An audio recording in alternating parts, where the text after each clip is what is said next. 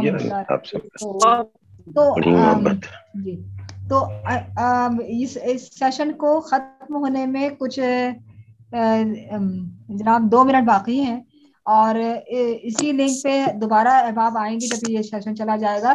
اس کے بعد ہم ایک سوال رکھیں گے تحقیق کے منصب کو، تحقیق کے بنا تحقیق کے کیسے ہو سکتا ہے؟ تخلیق کو جب تک تحقیق کی سطح سے نہ گزارا جائے تو اس کو کیسے، یہ ایک اہم سوال بالکل. تو ہم جب اس سیشن کے بعد جوائن کرتے ہیں، آصف بھی ہمیں جوائن کر چکے ہیں اس عرصے میں، تو اس سیشن کے بعد جب ہم آتے ہیں تو پھر ہم اس سوال کو اٹھاتے ہیں، اس کے بعد ہم اپنے شرکا سے بھی بات کریں گے. تو ایسا ہے کہ 2 منٹ رہتے ہیں. ماریہ صاحبہ میں آپ سے درخواست کروں گی کہ اس سیشن کو ایکسپائر کر دیجیے گا. تمام جو شرکا ہیں وہ اسی لنک پہ دوبارہ آ جائیں گے. جی ماریہ آپ پلیز اس سیشن کو ایکسپائر کر دیجیے. جو ہے ہم سوال لے رہے پہلے تو ڈاکٹر عمیر آپ کچھ کہنا چاہ رہے تھے. ڈاکٹر عمیر آپ کچھ کہنا چاہ رہے تھے. جی ڈاکٹر عمیر. جی میں عرض یہ کر رہا تھا، 2 باتیں تھیں جو گفتگو ہو رہی تھی اس کے تناظر سے، جو سوال آپ نے اٹھایا تھا اس کے تناظر سے. آئی ہوپ میں جسے کہتے ہیں جمپ دی گن نہیں کر رہا. جی پلیز آپ نے سوال اٹھا دیا تھا. تو پہلی بات تو یہ جو ہمارے ہاں کریٹیسزم ہے یا لٹریری کریٹیسزم کہتے ہیں، اس کے مسائل پہ تو بہت سے لوگوں نے روشنی ڈالی. تو ایک بات جو میں نے محسوس کی ہے بہت زیادہ ہمارے ہاں جب بھی محفلیں ہوتی ہیں یا نشستیں ہوتی ہیں تو اس کے اندر ہمیشہ بڑی کھل کے گفتگو ہوتی ہے کہ جی ماضی میں یہ چیزیں تھیں جو بہت اچھی تھیں، اب حالات ان وجوہات سے خراب ہیں. تو اس سے مجھے ایک چیز یاد آ جاتی ہے کہ میرے ایک استاد تھے جب میں پڑھ رہا تھا اسٹینفورڈ میں، تو انہوں نے مجھے ایک بار یہ بتایا کہ جو فرسٹ اور تھرڈ ورلڈ کنٹریز ہیں ان میں فرق کیا ہے. اور وہ پھر معاشیات کا تھا، لیکن وہ شاید اپلائی ہر فیلڈ میں ہوتا ہے کہ ہم لوگوں کے ہاں خرابیوں پہ تو ہمیشہ بات ہوتی ہے لیکن سولوشنز میں نے کبھی نہیں سنے کسی بھی نشست میں. یعنی بہت سے لوگ بڑی تفصیل سے روشنی ڈالتے ہیں مرض کے ڈائگنوسس پہ کہ جی تنقید میں یہ مسائل ہیں، پسماندہ علاقوں کے لوگ اچھا لکھ رہے ہیں، ان کو سامنے کوئی نہیں آنے دے رہا، اسکولز ہے، اقربا پروری ہے، لوگ اپنے اپنے پسندیدہ ادیبوں کی حوصلہ افزائی کرتے ہیں، جو ابھی بہت تفصیل سے بات. لیکن کس طرح یہ بہتر ہوگا اور کیا اس صورتحال کا حل ہوگا یا کیا ہونا چاہیے، مطلب یہ تو سب بتاتے ہیں کہ کیا نہیں ہے لیکن کیا ہونا چاہیے اس پہ گفتگو کم ہوتی ہے یا میرے نظر میں تو نہیں ہوتی. اور پھر ہم لوگ نا بہت ایکسٹرنل لوکس آف کنٹرول کے لوگ ہیں، انٹرنلی اپنا تجزیہ نہیں کرتے کہ اگر دیکھیں ہم جو ادب میں خرابیاں ہیں اس کی کچھ نہ کچھ ذمہ داری کسی نہ کسی مائکروکازم لیول پہ ہم سب پہ عائد ہوتی ہے. تو اس میں ہم سب بھی کہیں نہ کہیں کسی نہ کسی اعتبار سے قصوروار ٹھہریں گے. تو ہم اس چیز کے اوپر نہیں بات کرتے کبھی بھی کہ یہ چیزیں ہیں جو میں نے دیکھی ہیں جو غلط تھیں تو میں نے ان میں یہ تبدیلیاں کی ہیں یا میں یہ اس طرح سے کوشش کر رہا ہوں ان کو بہتر کرنے کی یا ان کو ٹھیک کرنے کی. یہ تو خیر جو اب تک گفتگو ہوئی اس کے اوپر ایک بات میں کرنا چاہ رہا تھا. جو آپ نے بات کی تنقید اور تحقیق کی اس کے حوالے سے میں کہنا چاہ رہا ہوں کہ باہر کیونکہ میرا اپ برنگنگ اور میری جو ادبی نشو و نما تھی وہ باہر ہوئی، میں نے اردو ادب میں کی محفلوں میں یا اس چیزوں میں اس طرح حصہ نہیں لیا. تو باہر ایک باقاعدہ سبجیکٹ تھا جو ہم پڑھتے تھے لٹریری تھیوری کے نام سے، جس میں ہمیں بتایا جاتا تھا کہ یہ سکولز ہیں، فارملزم ہے، اسٹرکچرلزم ہے، پوسٹ اسٹرکچرلزم ہے، یعنی لٹریچر کے اپنے سکولز ہیں کہ یہ فن پارا، اور تنقید کرنے کے اپنے سکولز ہیں، اپنے طریقے ہیں. کچھ جو ہیں وہ فارملسٹ اور طرح سے کرتے ہیں، نیو کریٹیسزم ایک الگ طرح کا اسکول آف تھاٹ ہے، وہ الگ طریقے سے روشنی ڈالتا ہے. لیکن ان میں سے کوئی بھی اس چیز کی بحث میں نہیں پڑتا کہ کون سا طریقہ بہتر ہے یا کون سا طریقہ کمتر ہے. یہ بحث میں نے نہیں دیکھی. یہ بحث ایک تو اردو کی تنقید جب میں نے پڑھنا شروع کی تو پتہ نہیں کیوں ہم obsessed ہیں اس چیز سے کہ یہ ڈسکور کریں کہ فلاں ادبی شاہکارہ جو ہے وہ اچھا ہے یا فلاں برا ہے، یا فلاں ادیب فلاں پہ فوقیت رکھتا ہے یا فلاں پہ فوقیت نہیں رکھتا ہے. ہم پتہ نہیں کیوں اس چیز پہ obsessed ہیں, ہماری تنقید کا مرکز ہے. میں نے جب لٹریری کرٹیسزم پڑھنا شروع کیا ویسٹ میں تو مجھے کبھی یہ سننے کو نہیں ملا کہ, یا یہ بحث ہی نہیں سنی میں نے کہ وار اینڈ پیس زیادہ بڑا ناول ہے یا وتھرنگ ہائٹس زیادہ بڑا ناول ہے, یا جین آئر زیادہ اچھا لکھا گیا ناول ہے, یا اولیور ٹویسٹ کی کیا خصوصیات ہیں. مطلب میں یہ رینڈملی نام لے رہا ہوں جو مشہور فن پارے تھے جو ہمیں پڑھائے جاتے تھے. تو اس میں صرف یہ ہوتا تھا کہ آپ یہ دیکھیے کہ اگر یتیم ہونے کا دکھ, ایک ہیتھ کلف ایک کردار ہے تو اس کے یتیم ہونے کا دکھ جین جو برونٹے ہے اس نے کس طرح ایکسپلین کیا ہے, تو اب آپ دیکھیے کہ اولیور ٹویسٹ میں وہی چیز دوسرے رائٹر نے کس طرح سے ایکسپلین کیا ہے. تو اب ہم جب اس میں تیسرے اس میں جائیں گے تو شارلٹ برونٹے اس کو کس طرح سے لکھتی ہے. تو یہ چیزیں ہم پڑھتے تھے کہ آپ ان کو بجائے کلاسیفائی کرنے کے اس طرح سے دیکھیے. لاسٹ چیز جو میں کہنا چاہوں گا کہ اب ویسٹ میں بھی ایک بہت بڑا چیلنج آ گیا ہے کہ پہلے جو کرٹکس تھے وہ اسٹیبلشڈ کرٹکس تھے, جیسے ہمارے یہاں ہے, تو وہ کرٹکس جو تھے وہ تو اخباروں میں لکھتے تھے یا مضامین لکھتے تھے یا کتابیں لکھتے تھے. اب یہ ہوا ہے کہ انٹرنیٹ کی وجہ سے ایک بہت بڑی کمیونٹی سامنے آ گئی ہے کامن کرٹکس, یعنی کہ ایک ناول آپ چھاپتے ہیں تو ریڈٹ یا کسی بھی بلاگ کے اوپر اس کے اوپر ہزاروں تبصرے ہوتے ہیں جو ظاہر ہے عام لوگ لکھتے ہیں جن کو لٹریری کرٹیسزم یا لٹریچر کا سوائے قاری ہونے کا کچھ پتہ نہیں ہوتا, لیکن وہ بڑی تفصیل سے ان پہ تبصرے لکھتے ہیں اور اس کے بعد وہ تبصرے بڑی تعداد میں ان ویب سائٹس پہ پبلش ہوتے ہیں, بڑے غور سے پڑھے جاتے ہیں اور ان کی بڑی وقت ہوتی ہے لکھنے والوں کی نظر میں بھی, رائٹرز کی نظر میں بھی. ہمارے یہاں بدقسمتی سے یہ جو کامن مین کرٹیسزم ہے یہ کہیں نظر نہیں آتا. یعنی کامن مین اپنی جو رائے دے رہا ہے اس وقت تنقید میں وہ صرف خریداری کے ذریعے دے رہا ہے. یعنی ہمیں یہ پتہ چلتا ہے کہ یہ کتاب کیونکہ زیادہ بکی ہے, یہ ناول کیونکہ زیادہ بکا ہے تو اس کو عام آدمی نے پسند کیا, لیکن اس کو اس نے کیوں پسند کیا, اس ناول میں اس کو کیا چیزیں نظر آئیں, وہ ہم لوگ نہیں پہنچ پا رہے. اب جا کے فیس بک کا جو کامنٹ سیکشن آپ کہیں گے وہ کسی حد تک شاید, یا فین پیجز آپ پڑھیں گے تو ان پہ آپ کو کہیں وہ چیزیں نظر آئیں گی, لیکن ہمیں اس چیز کی ضرور حوصلہ افزائی کرنی چاہیے عام لوگوں کی کہ وہ جو بھی لٹریچر پڑھیں یا جو بھی جس طرح کا بھی فن پارہ پڑھیں اس پہ وہ اپنی رائے ضرور دیں, اور وہ رائے پھر ہم لوگوں میں ڈسکس بھی ہو اور پڑھنے والے اس کو ویلیو بھی. ابھی ہو رہی ہے رائے کہ لکھنے والے کیونکہ اس کو بالکل وقت ہی نہیں دیتے عام آدمی کی رائے کو, اور ہم لوگوں نے بالکل ایک پاپولر فکشن کو الگ کیٹیگری بنا کے ایک ڈبے میں بند کر کے سائڈ پہ کر دیا. آپ کم از کم پاپولر فکشن کو نہ بھی ایکسیپٹ کریں تو آپ یہ تو سیکھ سکتے ہیں ان سے کہ وہ کس وجہ سے پاپولر ہو رہی ہیں, اور وہ چیزیں اپنے فکشن میں کسی حد تک آپ انسپریشن کے لیے استعمال کر سکتے ہیں. سوری کامنٹ تھوڑا طویل ہو گیا, لیکن میں چاہ رہا تھا کہ نہیں ٹھیک ہے اس بارے میں جو 3-4 باتیں ہیں ٹھیک ہے پہنچ چکی ہیں. اچھا صحیح بالکل ٹھیک اہم گفتگو کی آپ نے. اچھا یہ جو سب بات ہوئی تھی کہ ہم ہر نہیں جو کرٹیسزم تو کی جاتی ہے لیکن یہ نئے لکھنے والوں کو نہیں کیا حل نہیں بتایا جا رہا. تو ابھی تو بات ہوئی ہے جیسے نصر ملک صاحب نے کہا کہ ہمیں صرف لائک نہیں کر دینا چاہیے بلکہ کامنٹس بھی لکھنے چاہیے. اسی طرح نسیم انجم صاحبہ نے بھی اس بات کو ہائی لائٹ کیا کہ فورمز جو مختلف بڑے وہ جو ایونٹس ہوتے ہیں اس میں ہمارا کام ہے کہ ہم اس کو کس طرح سے جنون لکھنے والوں کو آگے لائیں. اور ان ڈائریکٹ وے میں لوگوں کو افتخار عارف صاحب کی بات بری لگی تھی, لیکن میں جس افتخار عارف صاحب کی بات کو میں نے اس تناظر میں لیا تھا, اتفاق کیا تھا کہ اگر ہم ایسے لوگوں کو جن کو لکھنا پڑھنا نہیں آتا اور جو ان کو کسی پبلک ریلیشننگ کی وجہ سے یا کسی بھی وجہ سے اسٹیج پہ لے آیا گیا اور وہ اپنی تو ان کی وجہ سے جینئن لکھنے والوں کا حق مارا جا رہا ہے, وہ ان کو وہ کیا جا رہا ہے. یہ بات مسعود قمر صاحب کی بالکل ٹھیک ہے کہ جو جینون لکھنے والا ہے وہ اس کو آپ کتنا بھی کارنر کریں کتنا بھی دیوار سے لگائیں اس کی رائٹنگ میں اتنی پاور ہوتی ہے کہ وہ الٹیمیٹلی آ جاتا ہے. مگر کچھ ذمہ داری ہمارے ادب کے نقادوں کی بھی ہے, محققین کی بھی, کہ وہ اس کو وہ کریں. تو یہی بات نسیم انجم صاحبہ نے بھی کہی تھی کہ اس کا یہی حل ہے کہ اس نان جینون لوگوں کو کی حوصلہ شکنی کی جائے اور جینون لوگوں کو آگے لایا جائے, اور یہ تبھی ممکن ہے کہ نان جینون لوگوں کی حوصلہ شکنی کی جائے, اور اس کی پہچان بہت ضروری ہے. تو یہ بات ہے. باقی جو اب بات ہوتی ہے کہ اگر ابھی ڈاکٹر عمیر نے تحقیق کے سلسلے بات کی, یہی سوال میں اٹھانے جا رہی ہوں.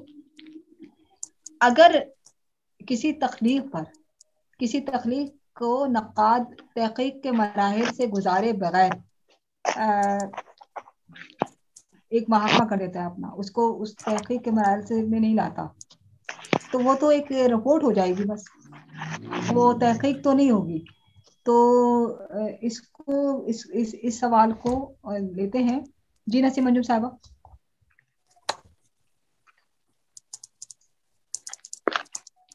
جی نسیم صاحبہ موجود ہے؟ نسیم صاحب موجود ہے؟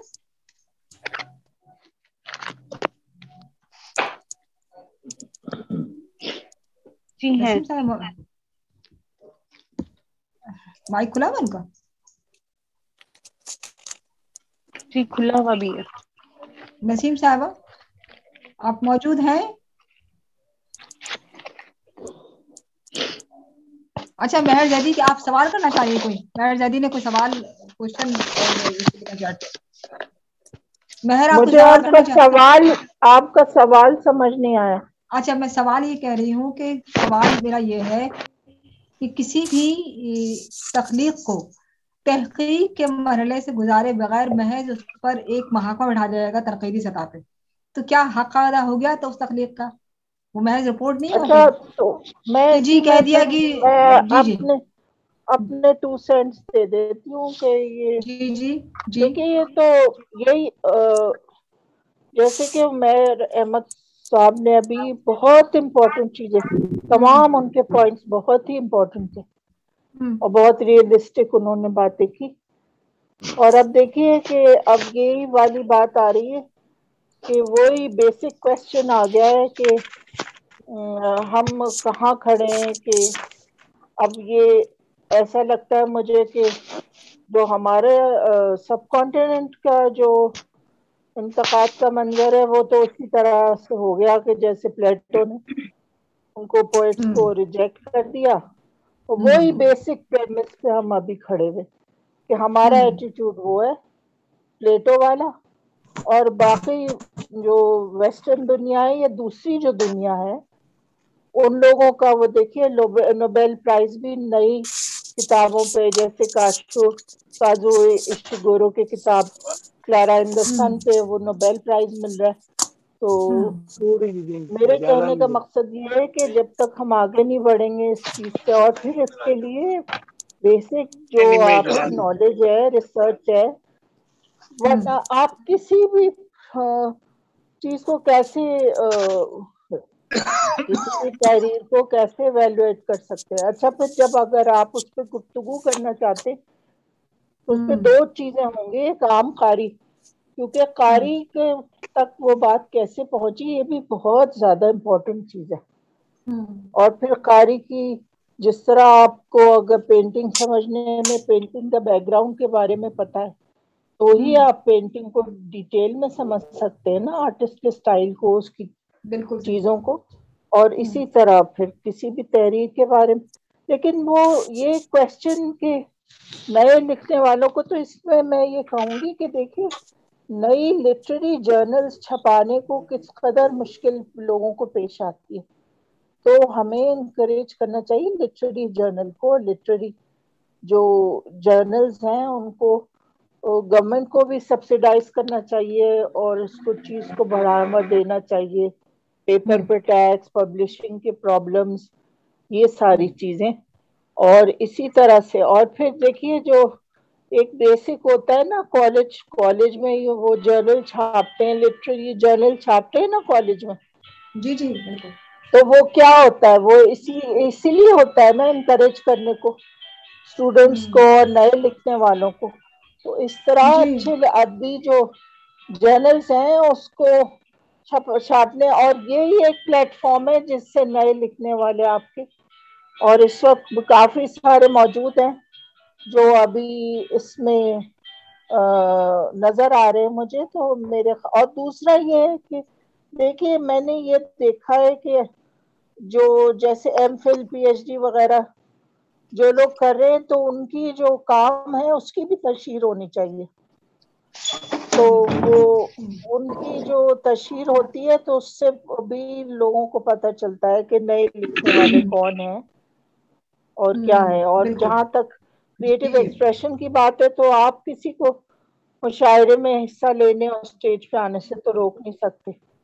اور یہ اچھا برا کر لیبل لگانا تو آپ چھوڑ ہی دیں، یہ تو غلط بات ہے. یہ تو قاری خود پہچانے گا کو کون اچھا ہے کون برا ہے. اور یہ بھی ہمارے معاشرے کا ریفلیکشن ہے. اور ریسرچ کی اور محنت کرنے کی تو ہمیں عادت ہی نہیں.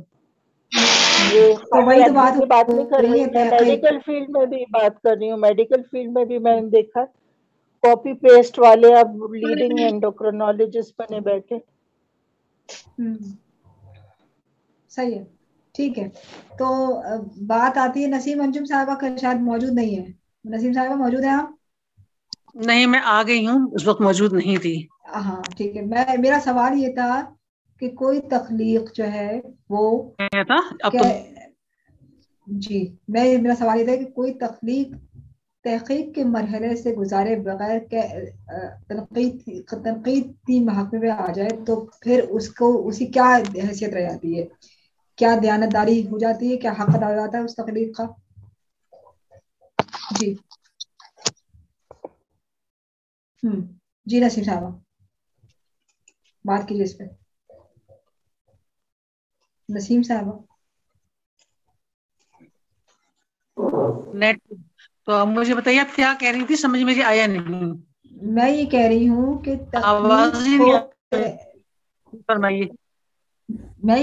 تخلیق کو تحقیق کے مراحل سے گزارے بغیر تنقیدی محکمہ میں اٹھا دینا یہ کہاں تک صحیح ہے؟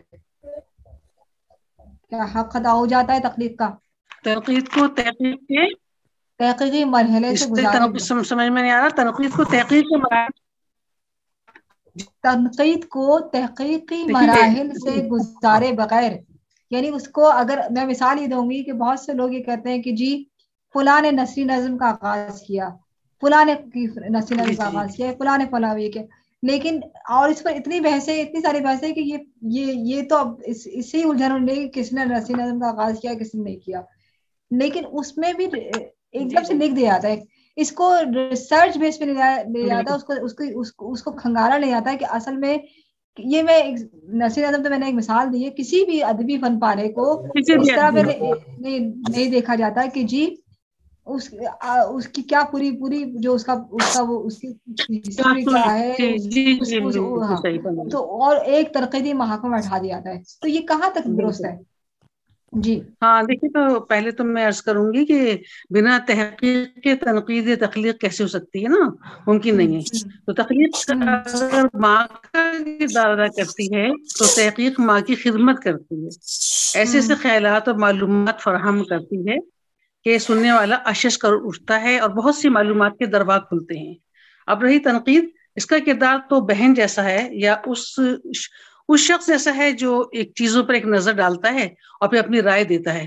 اب اگر تنقید نگار سچا اور کھرا ہے تب تو وہ بڑی گہرائی سے اس کو دیکھے گا، پڑھے گا، سمجھے گا اور خامیوں اور خوبیوں پہ غور کرے گا اور اس کو مثبت انداز میں پیش کرے گا کہ تاکہ لکھنے والا ڈس ہارٹ نہ ہو نا، وہ ایک کیا کہنا چاہیے مثبت سوچ کے حوالے سے وہ آگے بڑھے اور کام کرے. لیکن اگر اس کے برعکس تنقید نگار وہ اپنے خیالات کا اس طرح کرے گا اظہار کہ وہ پڑھے، نمبر دو تنقید نگار کا کام کرے گا کہ نہ وہ پڑھے گا نہ وہ دلچسپی لے گا، بلکہ وہ اپنے پاس سے اس طرح آج کل انشنٹ کہے گا بغیر پڑھے ہو رہی ہے. آپ کو ہی پتا ہے یہ کتابوں کو نہیں پڑھتے، ادھر ادھر کی بات کی، ادھر کی بات کی، ادھر کی بات کی، چند ایک جملے کے اور چلے گئے. تو یہ بہت ضروری ہوتی ہے کہ تنقید نگار ایسی بات کہے، ایسی پیش کرے، اس میں اپنی سوچ اور اس کی تخلیق کے بارے میں وہ بات کرے کہ جو تخلیق کار کے لیے بہتر ثابت ہو اور اس کے آگے کے راستے کھلے. تو میں سمجھتی ہوں اس سے زیادہ میں کیا کہہ سکتی ہوں کہ تنقید نگار جیسے کہ ہمارے پاس گفتگو ہو رہی ہے اتنے مخلص نہیں ہے جتنا کہ ہونا چاہیے، اور اسی لیے لوگ آگے بھی نہیں بڑھ پاتے. بعض اوقات تو ایسی چیزوں پہ بھی تعریف ہو جاتی ہے کہ جو اس قابل نہیں ہوتی، تو پھر وہ جو تخلیق کار ہے، لکھنے والا ہے، قلم کار، شاعر، ادیب، وہ وہیں رک جاتا ہے، اسے پتہ ہی نہیں چلتا کیا خامی ہے. لیکن جب ہم خلوص سے نیت سے اس کو بتاتے ہیں کہ اگر یہ خامی دور کر لی جاتی، یہ اس کی جگہ یہ لفظ آ جاتا یا یہ جملہ آ جاتا یا یہ خیال آ جاتا تو زیادہ بہتر تھا. تو جو سیکھنا چاہتے ہیں، کرنا چاہتے ہیں، آگے بڑھنا چاہتے ہیں، محنت تو وہ محنت کرتے ہیں، اور یہی وجہ ہے کہ وہی لوگ آگے آتے ہیں. پھر مطالعہ بھی بہت ضروری ہوتا ہے تخلیق کار کے لیے، قلم کار کے لیے، کہ وہ مطالعے کو وسیع کرے، وہ پڑھے، اپنے سینئر کو بھی پڑھے، جونیئر کو بھی پڑھے، اور اس پہ فیصلہ، اس حساب سے وہ فیصلہ کرے کہ آیا جو ہمارے پرانے لوگوں نے، قلم کاروں نے، ادیبوں نے ناول لکھے، افسانے لکھے، شاعری کی ہے، اس میں کیا ہے. اب وہ پڑھتے نہیں ہیں تو آگے لے آتے ہیں، اور تنقید نگار بھی ان کو ویسے، نقاد بھی ان کو ویسے میسر آ جاتے ہیں اتفاق سے. تو اس جو دور چل رہا ہے وہ تو بس آپ کو پتہ ہی ہے کس طرح کا ہے. اور جیسے کہ ڈاکٹر عمیر احمد نے کہا کہ دوسرے ملکوں میں بہت زیادہ اسکول نہیں ہوتا، تنقید کا نہ اسکول ہوتا ہے، نہ تخلیق کا اسکول ہوتا ہے، سب کی برابری سے تعریف ہوتی ہے. تو دیکھیے دوسرے جی نصیر صاحب ڈسکنیکٹ ہو گیا ان کا شاید. اچھا عشرت آپ کچھ لکھتے تھے؟ جی جی جی جی ہمارے پاکستان کے جتنے بھی ادارے ہیں تخلیق کے، تنقید کے، تحقیق کے، وہ اس میں اتنی کامیابی نہیں ہوئی ہے. لیکن دوسرے ملکوں میں کامیابی کی وجہ یہی ہے کہ وہ صلاحیتوں کو سراہتے ہیں، لکھنے والے کی عزت کرتے ہیں، جونیئر سینئر کے خانے میں نہیں ڈالتے. وہ یہ دیکھتے ہیں کہ لکھا کیا ہے، اور کیا اس میں جان ہے، اور کیا اس نے معاشرے کی عکاسی کی ہے، کیا اس نے سچائی سے بیان کیا ہے، اپنا فن پارا لکھا ہے. اور اس میں فن کی وہ بلندی بھی، بعض عام لکھنے والوں کے فن پارے فن کی بلندیوں پر نظر آتی ہیں، مگر ہماری اس کی تعریف نہیں ہوتی. ہمارے یہاں تو ان لوگوں کی بھی تعریف نہیں ہوتی جن پر یونیورسٹی کی سطح پر بڑے بڑے کام کیے جائیں. وہ لوگ جو سمجھتے ہیں ان کی خوش قسمتی ہے، جو ان کی چیزوں کی قدر کرتے ہیں، قدر کی نگاہ سے دیکھتے ہیں، ان کے کو آگے بڑھاتے ہیں، یہ اس لکھنے والے کی خوش نصیبی ہے. لیکن جہاں یہ نمبر جو ہیں وہ ظاہر اچھی خاصی چیز کی قدر نہیں کرتے، اس کی عزت نہیں کرتے، اس کو دور رکھتے ہیں، تو پھر یہ ظاہر ان کی پھر عزت بھی ظاہر کوئی ایسی کرتا نہیں. بظاہر وہ کہیں کہ ہم بہت بڑی ہیں، لیکن ایسا ہوتا نہیں. بڑا تو اپنے کردار سے ہوتا ہے. بڑا اس طرح نہیں بن جاتا، بڑا تو اپنے کردار سے ہوتا ہے، اپنے اخلاق سے ہوتا ہے، اپنے علم سے ہوتا ہے، اپنی تحقیق سے ہوتا ہے. تو جو فن پارا ہے، اسے تنقید کی ضرورت پیش ضرور آتی ہے، تنقید نگار کی، لیکن اسی صورت میں پیش آتا تنقید نگار کا کردار اتنا اچھا ہونا چاہیے کہ جس سے اسے فائدہ حاصل ہو، نہ کہ نقصان. ٹھیک ہے. گویا کہ اسرار گاندھی صاحب نقاد کو محقق بھی ہونا چاہیے، یا وہ خالی نقاد کے اس پہ اگر منصب پہ تو کافی ہے؟ گاندھی صاحب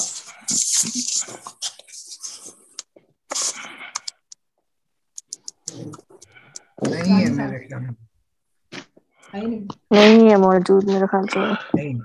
جی محترمہ عشرت معین سیما بھی لکھ رہی ہیں، بہت عمدہ لکھ رہی ہیں. جی عشرت معین سیما صاحبہ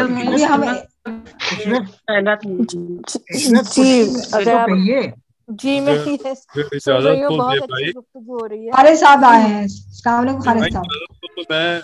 جی السلام علیکم.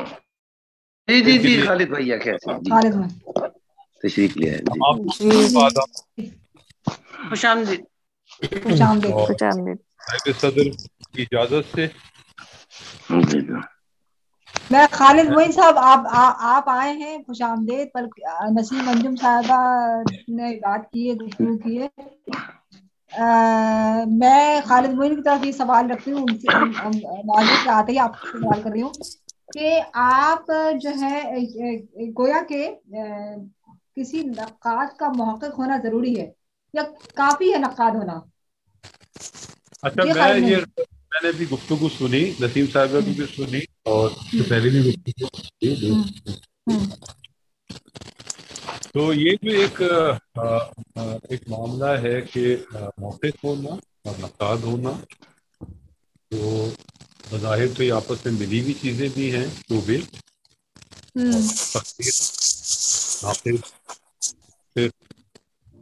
یہ سب ملی ہوئی آپس میں چیزیں ہیں، جیسے رسول صاحب نے بتایا. لیکن اگر آپ موجودہ صورتحال دیکھیں، بالکل کرنٹ صورتحال پاکستان کی دیکھیں، خاص طور پر کراچی کی دیکھیں، تو محقق تو یعنی تنقید یعنی محقق ہونا یا تحقیق تو ہمارے مزاج میں ایسا لگتا ہے کہ وہ بہت کم رہ گئی، جسے ہم بہت سچا موقع کہتے ہیں، جو کہ اپنے کام میں لگا ہو، ریسرچ کر رہا ہو، کے حوالے سے، اصناف کے حوالے سے، اگر ناول ہے تو ناول کا سفر کیا ہے، جیسے آپ نے کہا نسل ڈزن کا سفر کیا ہے، اور وہ پھر نتائج ایمانداری سے منصفانہ انداز میں نتائج اخذ کر رہا، اور پھر بے باکی سے جرت تعلقات نبھانے کے بجائے وہ یہ کہ ادب کے جو معیارات ہیں اس کو سمجھتا ہو اور آواز کو سمجھتا ہو، اور پھر وہ رقم وہ تجزیہ پیش کرے، اور یہ پورا تحقیقی سفر ہمارے سامنے آئے۔ بدقسمتی سے ہمارے ہاں بہت کم لوگ رہ گئے ہیں ایسے جو کہ موقفانہ ان کا مزاج ہو اور منصفانہ مزاج بھی ہو، اور وہ جتنی سنجیدگی چاہتی ہے تحقیق وہ اس کے لحاظ سے کام کرتے ہیں۔ پی ایچ ڈی تو ہمارے ہاں ماشاء اللہ بہت ہو رہے ہیں، خواتین بھی بہت ساری پی ایچ ڈی کر چکی ہیں، ڈاکٹر بن گئی ہیں، بہت سارے حضرات بھی ہیں، لیکن بدقسمتی سے پھر میں یہ کہنا چاہوں گا کہ اگر آپ ان کو دیکھیں تو انہوں نے کام کیا ہے تحقیق کی بنیاد پر، اور اپنے ہی شعبے کے حوالے سے جو کام کیا ہو، جس میں پی ایچ ڈی کی ہو، وہاں بھی ہمیں بڑی مایوسی ہوتی ہے کہ مزاج نہیں ہے، جو سنجیدگی نہیں ہے۔ یہ لگتا ہے کہ ڈگری کا حصول تو ایک تگ و دو ہے ان کی، اس سے جو بھی کچھ حاصل ہو سکے، اگر پڑھا رہا ہے کوئی شاید ظاہر کے نکل لگیں گے اس میں، اور اگر کچھ بھی نہیں لگ رہا تو آپ کے لیے ایک ڈاکٹر کا سرٹیفکیٹ مل رہا ہے، لیکن وہ جسے ہم کہتے ہیں کہ ایک مزاج میں چیز شامل ہو اور پھر آپ کام کرتے رہیں اور پھر وہ کام سامنے آتا رہے، یہ بہت مایوسی ہوتی ہے کہ ایسا نہیں ہے، ایسا ٹھیک کیا ہے یا کیا نہیں ہے وہ ایک الگ بات ہے، لیکن یہ اگر تحقیق کا خانے کی طرف دیکھیں ہم تو یہ بڑی مایوس صورتحال ہے۔ یہی صورتحال تنقید کی بھی ہے، تنقید کی صورتحال بھی کوئی بہت کچھ آئند نہیں ہے ہمارے یہاں۔ ہم اگر شخصیات پر لکھیں، ہم اگر صرف کتابوں کے مقدمے اور فلیپ لکھیں اور اس سے اپنا نام چمکائیں اور پھر وہی مقدمہ جو ہے وہ ایک نئے نام سے کسی دوسرے کو پر بھی لکھ دیں، وہی فلیپ جو ہے بدل کر کہیں اور بھی لکھ دیں، اور ماحول میں تو پنجاب میں تو یہ بھی میں نے سنا کہ معروف لوگوں کے فلیپ موجود ہوتے ہیں، قیمت ادا کریں اور وہ فلیپ جی جی جی جی یہ بہت ہی اتھینٹکسٹی کے ساتھ میں کہہ رہا ہوں، بہت ہی معذرت کے ساتھ، ادب جو ہے جب کاروبار بن جاتا ہے اور چیزیں بن جاتی ہیں، یہ بھی ہے یہ اتھینٹکسٹی کے ساتھ ہے، ایسا ہو رہا ہے۔ تو پھر آپ کیا بالکل صحیح کہنا اس میں اب یعنی تنقید کا جو منصب ہے اور جو گراوٹ آ چکی ہے اس میں، اور یہاں کراچی میں بھی دیکھ لیں چند ہی نام ہیں جو کہ سینئر ہیں اور وہ ہر فرد پر آپ کو جو ہے بہترین چیزیں ان کی ملیں گی، اور خواتین اگر کے لیے بہت زیادہ لوگوں کی جو ہے ہوتی ہے اور سب کے القابات بہت کچھ جو ہے وہ بیان کر دیا جاتا ہے۔ مطلب ایک خاتون پر جب میں لکھ رہا تھا تو میں نے جان کتابوں سے سینئرس کی رائے دی اور جو بہت ہی زبردست رائے تھی، اور وہ خاتون شاعرہ جو ہے غیر شاعرہ کے طور پر بھی مشہور ہے، آپ سب جانتے، تو لیکن وہ افتخار عارف تھے یا فضالہ قاسم تھے یا بہت نام سے میں ایسے ہی کہہ رہا ہوں کہ وہ سب موجود تھے اس یہ کہ ہمارے ہاں اتنے اچھا اگر آپ بات کریں تنہائی میں ان سے خلوت میں تو وہ بالکل بھی نام کر جاتے ہیں، بالکل کوئی نام ہی نہیں لیں گے وہ، اچھا کون ہے وہ بالکل کوئی نئے لوگوں میں کوئی بھی نہیں ہے، سلیب صاحب لکھے جا رہے ہیں، سلیب صاحب لکھے جا رہے ہیں، تو اس سے بڑا جو ہے وہ اخلاقی گراوٹ بھی ہمارے یہاں ادب میں پیدا کی، اور ایک جو سچا لکھنے والا ہے وہ بہت مایوس ہو جاتا ہے کہ یہ سب لوگ تو سب پر لکھ رہے ہیں، بہت اچھی اچھی آرا لکھ رہے ہیں، اگر میں لے کر کتاب جا رہا ہوں تو میں کی بات کروں، تو ہر آدمی جو ہے جو فلیب کر بیٹھا ہوا ہے, مقدمے لکھ کر بیٹھا ہوا ہے, اپنی دکانیں چمکا کر بیٹھا, میں کیا کروں؟ پھر وہ سمجھداری کا مظاہرہ کرتا ہے, وہ نہیں لکھواتا, اور جب وہ نہیں لکھواتا تو اس پہ لکھا بھی نہیں جاتا. یہاں بھی انصاف پسندی نہیں ہے کہ جب کتاب آ گئی کسی کوئی افسانے کی کتاب آئی ہو, ناول آیا ہو, کتاب مضامین کی کتاب آئی ہو, کوئی بھی نقاد جو ہے اس کو یہ بالکل بھی احساس نہیں ہوتا کہ اگر کوئی اچھی کتاب آ گئی ہے تو وہ ایک الگ سے زحمت گوارا کر لے. اب یہی صورتحال آپ دیکھیں, تقریباً رونمائی جھوٹ ہوتی ہے جتنی بھی ہمارے ہوتی ہے وہ صرف توصیفی اور جھوٹ پر مبنی تقریباً 80%, 85%, اور کہیں 5 یا 10% کہیں سچ اگر کوئی بول بھی دیتا ہے تو وہ ایک معطوف ہو جاتا ہے کہ یہ سچ کیسے بول دیا جی بالکل ہے نا. اور توصیفی جملے اگر آپ 100 جملے بھی لکھیں کسی کے لیے تو بھی اس کا اثر نہیں ہو رہا, لیکن اگر آپ نے 2 جملے لکھ دیے کوئی سچے جملے یا ایسے جملے کہ جو برا مان جاتے ہیں, برا مان جاتے ہیں, صحیح فرما رہے ہیں, تعلقات خراب ہو جاتے ہیں اور کیمپین چلانا شروع کر دیتی ہیں. افسوس کی بات یہ ہے جو اس بیٹھیے جو فیک ہیں اور وہ ماحول میں جو ہے وہ تنقید کا جو ایک تنقید جو ہے وہ صرف چپتی رہ گئی, کتابوں تک رہ گئی, توصیفی رہ گئی. وہ ایک تجدیدی تنقید کے لیے بھی تھا. اچھا, تنقید جو ہے یا ناقد جو ہے اس کا تو مقصد یہ ہے کہ وہ اپنے پورے اثر سے بہت اچھی طرح آگاہ ہوگا, بہت اچھی طرح وہ جانتا ہوگا, پھر کلاسکس کو جانتا ہوگا, پھر وہ ایک زبان کو نہیں جانتا ہوگا, وہ اور دنیا بھر کے ادب پر اس کی ایک نظر ہوگی. اگر وہ یہ نہیں ہے سب صورتحال تو پھر تو وہ نہ تو رجحانات نہ تو وہ کی رفتار سے جو آتی ہے یا روح اثر سے واقف نہیں ہے, وہ تو مطلب ایک یعنی کہ بہت ہی محدود نظری کے ساتھ لوگوں کی توصیف اور تعریف کر کے اور اپنی دکان چمکا رہا ہے. سیشن جا رہا ہے اسی لنک پہ دوبارہ آ جائیں, پھر خالد مرزا صاحب سے گفتگو جاری رکھتے ہیں, اس کے بعد صاحب صدر کی طرف پہ آئیں گے.